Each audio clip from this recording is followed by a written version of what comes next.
It's not rocket science. It's in the gospel.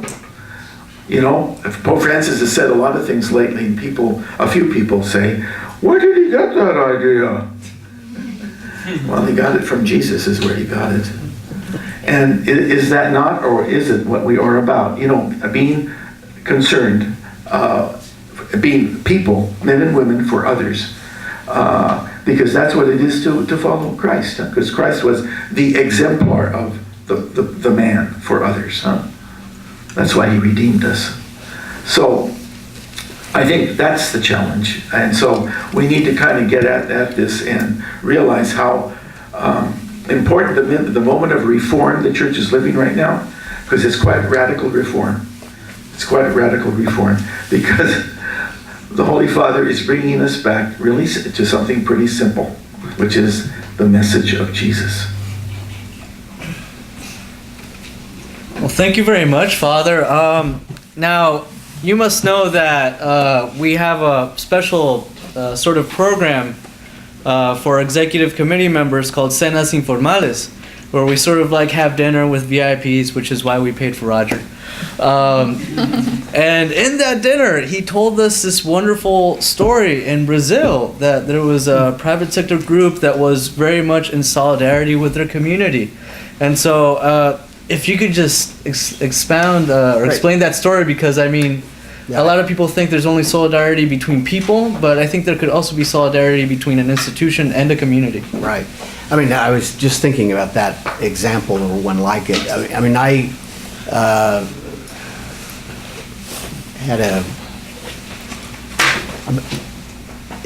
I had a thought when I first went back into the executive branch as ambassador to the OAS, that we should push the idea of human rights and democracy being integrated into our way we engage other countries in commercial ways.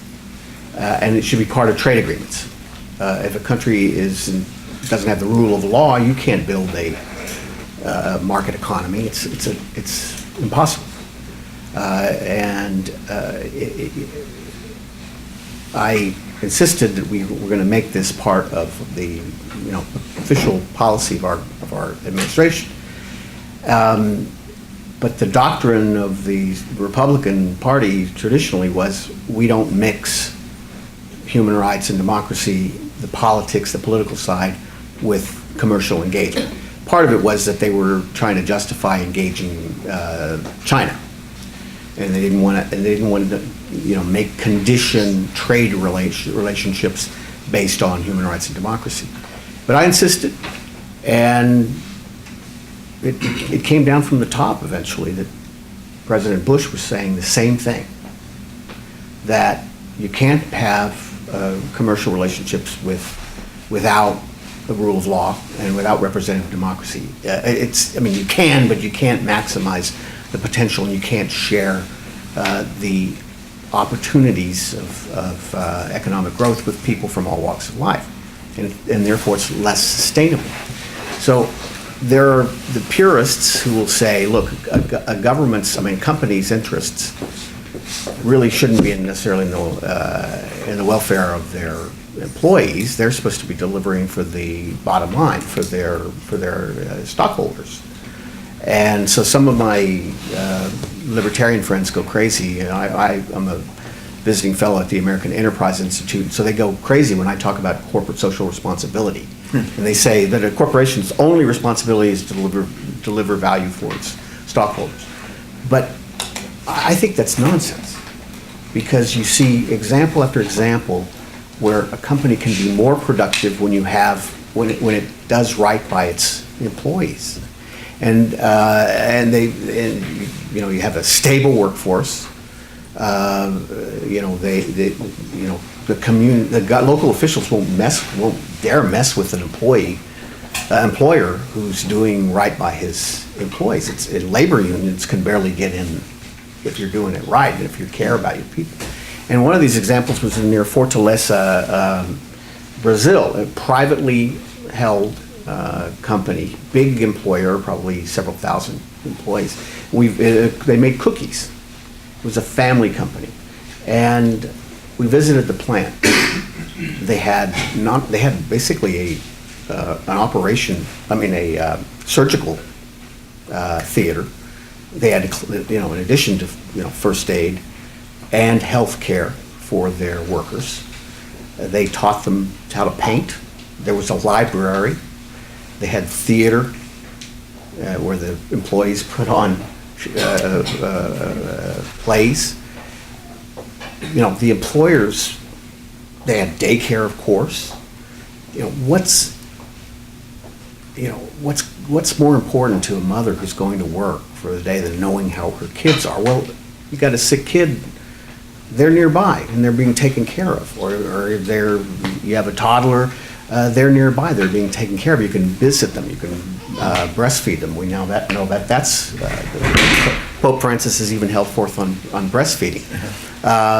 And that's the most stable workforce. And it's based on an employer caring about their worker. And, you shouldn't have to force people to run their companies in this way. It shouldn't be a requirement of the state for people to treat their workers well. I think it's good business, and I think it's absolutely essential to our relations with other countries that we when we extend these kind of commercial relations, that they be sort of we have some eye on how they treat their people and human rights and representative democracy. And that's why, for example, I know my time is running out, but that's why I'm sort of preoccupied with what we've done on Cuba now. Unilateral concessions, recognition of that government there, which is just an authoritarian dictatorship. I wasn't just cutting off you there because the Cuba things, but it just happened to be, out of time. Yeah,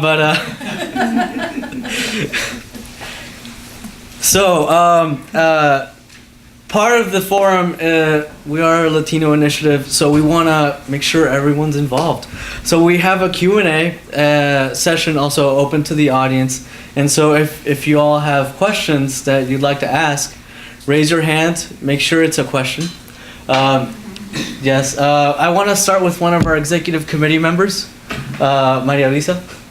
Thank you. Thank you for sharing your experiences and reflections and thoughts. It has been very interesting. I actually have two questions, I'm sorry. So first, to Lydia, are there any examples of initiatives that bring together the public sector and private sector in order to work for the common good? That's one question. And then I feel like in this world, like Father Alan was mentioning, where what's very important for a lot of people is having the best car, being the most successful person in the private sector. How can we, as the people here tonight, how can we work in projects like the great work that CRS does and work in NGOs, and not having that pressure of people saying that, oh, so that's what you do, because maybe it's not as cool as being the most rich person in the Fortune magazine. So how do you react to that? And also, how do you bring them on board? How because I guess if you're born in a Catholic household, you have a lot of principles and values ingrained, but how do you make other people understand and bring them to work with you on to have to help the most vulnerable? Okay, I'll try to be as brief as possible. But first of all, I think working at CRS is really cool. So, what kind of a job is one that you know that you're helping people and helping those who are most vulnerable in the world every day. Opportunity to live and work overseas is tremendous. To see the world, and our world headquarters is in Baltimore. So I understand where your questioning is coming from, but I also think that we have a bit of a flawed society, especially in a lot of us who were educated in very prestigious universities. I went to Hopkins, I went to Georgetown, and I grew up around a lot of very wealthy people. And I don't think that there's anything to be ashamed of when we are given a lot of gifts in our life. But I think the thing we need to ask ourselves is, how are we going to make sure that we lead a comfortable life, and we have everything we need for our family and for our children? And I want the same things for my two boys than the women who have nothing in very marginalized communities in Honduras and Guatemala and Africa, places that I've been. We want the same things. We want our children to be healthy. We want our children to have the best education possible, and we want to have a life that of dignity, right? I think the other things, I think that we in our society have somehow lost, or we've drunk some Kool-Aid that tells us that happiness is having, a Lexus, or having a, vacation home in Aspen, or, all of those things are nice, but really that isn't what happiness is about. And nor should we question or scold people who do have luxuries in life. There's nothing wrong with that. But I think if you have a balance in your life, then that's very important. And it must have been ESP that I knew that your first question was going to be asked of me. So I did prepare a little bit in terms of what kind of partnerships we have, and some examples of how CRS brings the public and private sector actors together to promote the common good. And so I would go back again from more of the theological perspective that Bishop Flores gave in his reflection last September, where he's saying, it's clear that many people on the world economic stage who share our concern for structural inequities that exploit the poor, they don't share our faith in many ways, but in some way the recognition that private ownership of goods is justified by the need to protect and increase them so that they can better serve the common good is shared by many different actors on the global stage. And I've been very encouraged and very excited most recently about the leadership role Catholic Relief Services is playing in the whole issue of social impact investing. And I'm going to just leave that as a homework assignment for all of you to read a little bit about impact investing. We co-sponsored a conference in Rome last summer in June, along with the University of Notre Dame. That is one thing that I would encourage all of you to become more informed about if you aren't already.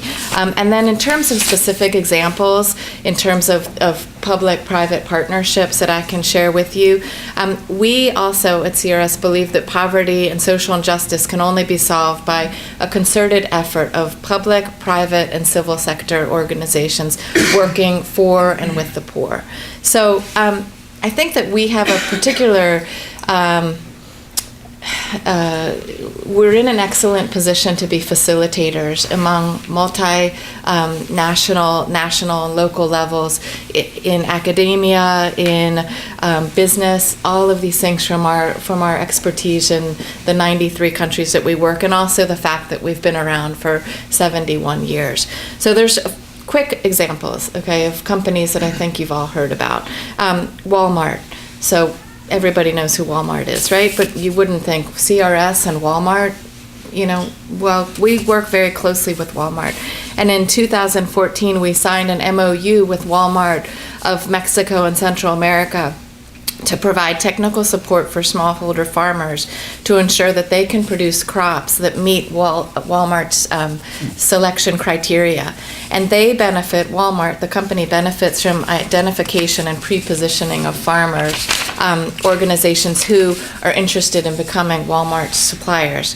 And in Brazil, CRS lobbied Walmart to blacklist sugar providers who couldn't certify that their supply chain was free of slave and forced labor. And through this campaign that CRS had a leadership role in, the impact was immediate and widespread, resulting in several large Brazilian producers changing their practices as a result from Walmart and other buyers on the U.S. side. So that's kind of a practical example. Have you all heard of Tom's? Anybody know who they're a California-based shoe company? Well, they have social philanthropy as their basis for their business model. And for every pair of shoes that Tom's sells, they provide a matching pair for distribution through various partners working in developing countries. And to date, since 2012, so for only 3 years, the company has distributed 38,000 pairs of shoes to CRS partners working with children in Kenya and Malawi. And right now we're working to expand that into Burkina Faso and West Africa. Another example I can share is Ben & Jerry's. You guys know who Ben & Jerry's are.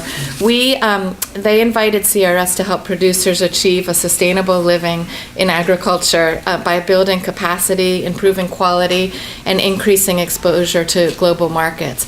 And this has helped in many different countries, but specifically with vanilla production in Uganda, with banana production in Ecuador, cocoa in the Ivory Coast, coffee in Mexico, and sugar in El Salvador and Costa Rica. And I would just end by saying we serve an intermediary role between the companies and the producers and their workers so they can get a fair and livable wage for their products and their work. So really, in the end, everybody is benefiting. The business sector, the partners and the producers, the workers and their families. Wow. I'm so edified to work in the private sector. Do we have any other questions?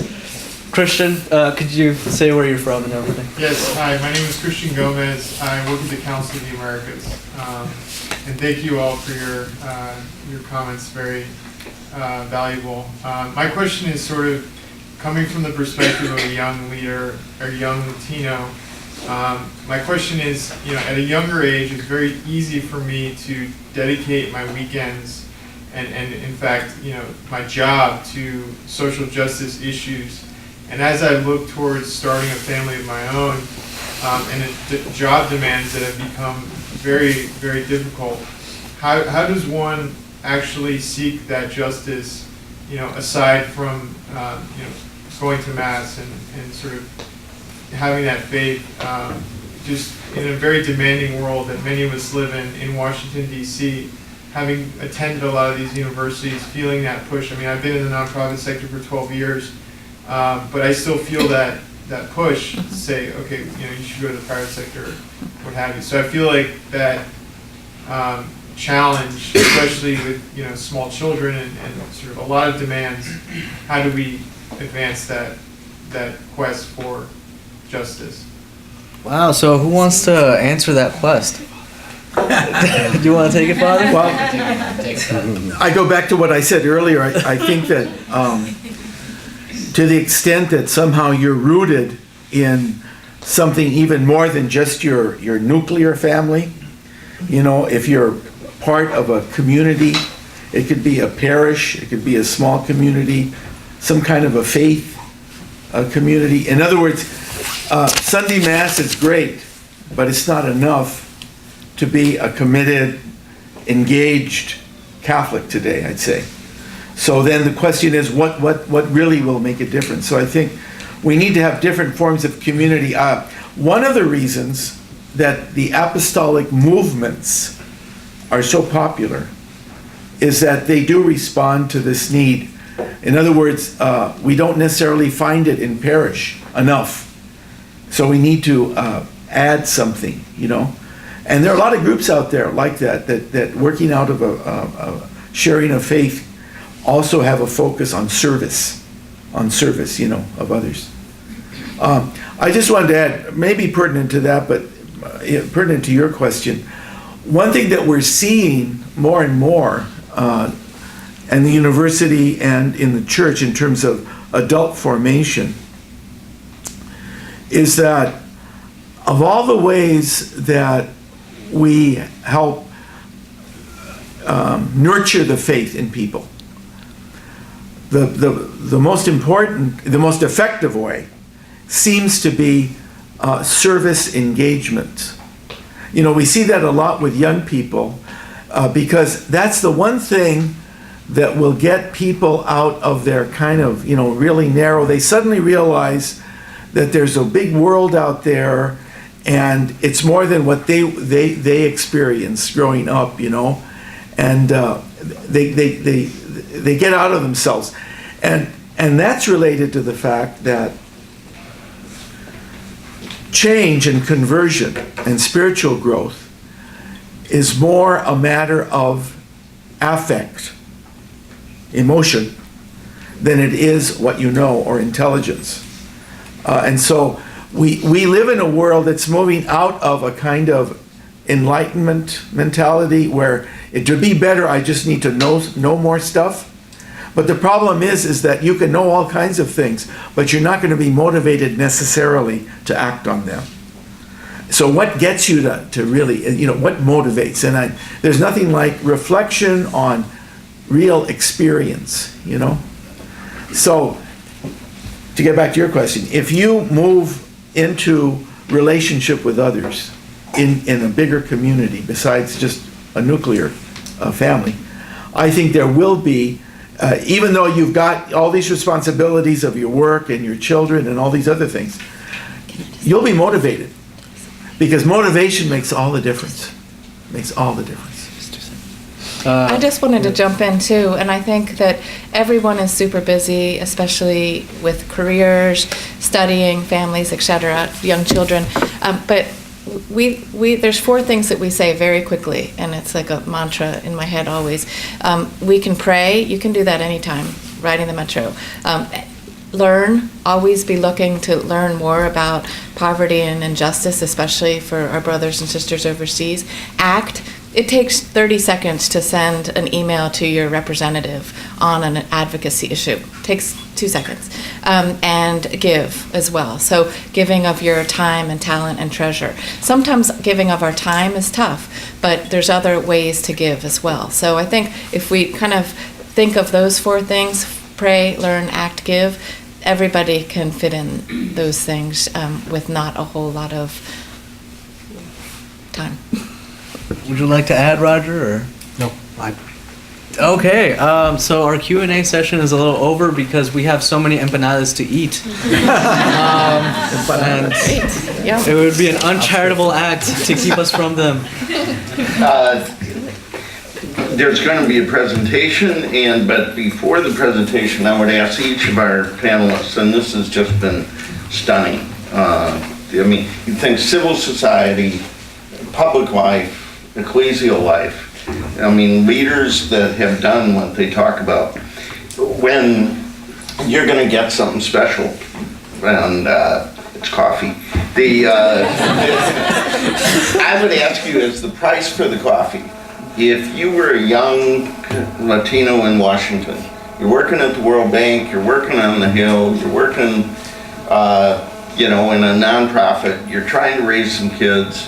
What is the 1 or 2 things you would offer people as advice in terms of what to develop, what to hold on to? So why don't you make the presentation and we'll put them on the spot. If you were sitting there instead of here, what is the one thing that you would be trying to think about how to put in place to live with integrity? So, Jose? Oh man, I'm starting. No, not you. Oh, okay. The coffee. Oh, the coffee. Yes. Oh, dígamelo, puedes traer. Okay. We're a very traditional group here. Cardinal McCarrick was our first speaker at our first forum, and it just, you know, like you said, there's a great diversity in Latin America, and not all coffee is equal. So I would just like to say that here's some coffee from Colombia, and I hope you all enjoy it. Sometimes giving is its own reward.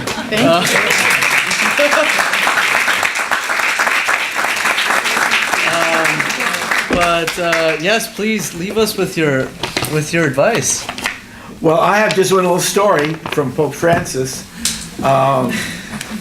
When he was the novice master in Buenos Aires, and when you form young Jesuits to try to get them, to have an experience of serving the poor, being with the poor, and these kinds of things, he would send them out. He would send them out, to go to the barrio. And when they would come back, he said, well, how can I really judge, or assess, did it work or didn't it work? And he said, he would look at their shoes. And if the shoes were dirty, he said, that novice got it. Okay, so what is my point? My point is that we really need to be where the poor are. Not to talk about them or theorize about them, but just be with them. Because not only do we have something to give to them, but I can assure you, they have something to give to us. And I just think that's something that we keep learning. But the only way is get your hands dirty or your shoes dirty. Wow. That's great. By all means, I agree with that. You need to. I saw a documentary maybe several months ago now about corruption in the Catholic Church, and corruption in Rome. And how's that for bringing up an uncomfortable subject? But cleaning that up is what Pope Francis' mission is. And I don't agree with him on everything he does or says. I'm sure it doesn't worry him too much, what I think. But I wish him the very best in cleaning that up. But the church for me isn't Rome. The church for me is St. Augustine's at 15th and V. Wow, they love the Lord there, right? And that's where I moved back into the city several years ago, and I was like, well, I'm gonna have to find a church. I didn't want to go back to St. Peter's. I hope I'm not offending anybody. But someone said, she scrunched her nose at me when I brought it up, and she said, they're all reading their Blackberries. That's on Capitol Hill, by the way. They're all reading their Blackberries. Okay, I don't want to do that. And I went to St. Augustine's. It's where they have the gospel choir. So, there's this expression that the most segregated time of the week for Americans is Sunday morning. Because it's all, literally in Alexandria, there's a black Baptist church and there's a white Baptist church. They're 4 blocks from one another. It's shocking to me this day and age, but that's life, right? Well, it's probably 75% African American.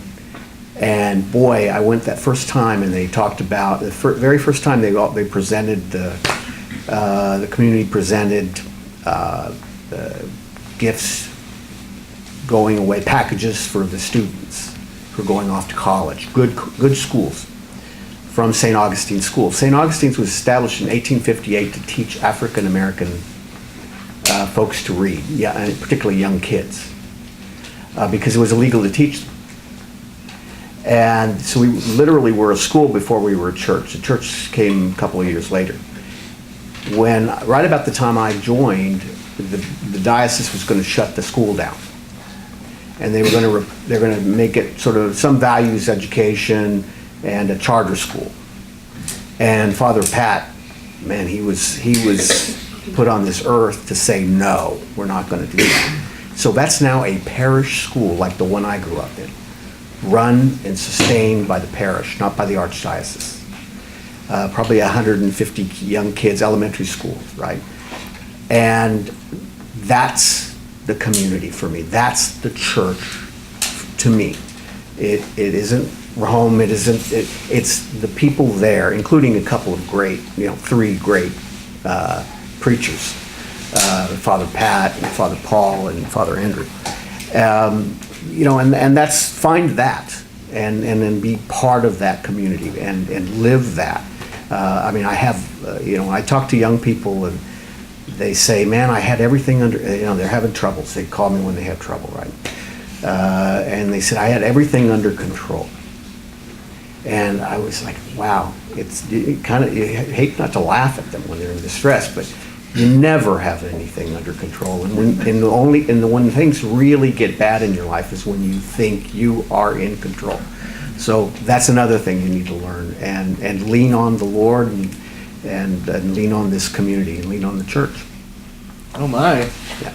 So ladies first, but now ladies That's last. fine. I would just say quickly, because we're all hungry and want a drink. I would really encourage everyone to travel as much as possible, but travel and broaden your horizons, and that of your children. If you have children, it's not hard to travel with young children.